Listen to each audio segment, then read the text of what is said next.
Welcome to our channel. Today we how to verify your financial accounts with Yodlee, easy tutorial step by step clearly. To begin, open your preferred web browser and navigate to the Yodlee website. Log in using your financial institution credentials. Once logged in, you will see a dashboard displaying your linked accounts. Click on the option that says Add Accounts or a similar prompt. A list of financial institutions will appear on your screen. Search for your specific bank or financial service provider. Select your bank from the list when you find it. You will be prompted to enter your online banking credentials for that institution. Carefully input your username and password. Once entered, click on the Submit or Continue button. Yodlee will attempt to verify your credentials. This process may take a few moments. If successful, your account will be linked, and you will see it on your dashboard. You might receive additional prompts for multi-factor authentication. Follow any on-screen instructions to complete this verification step.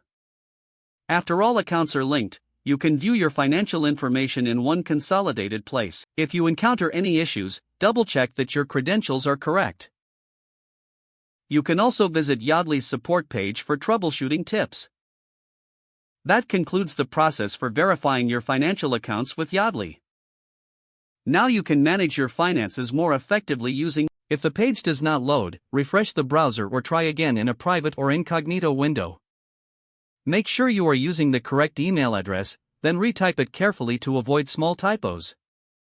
If your password is not accepted, use the reset option and create a new strong password you can remember.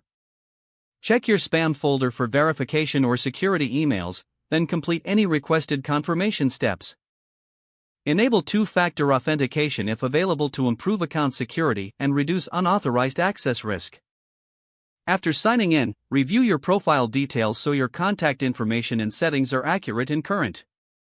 If you see an error message, note it down and try again after restarting your device and internet connection. Log out when you finish, especially on shared devices, to keep your account and payment information secure. Don't forget to like this video and subscribe to our channel for more step-by-step tech guides.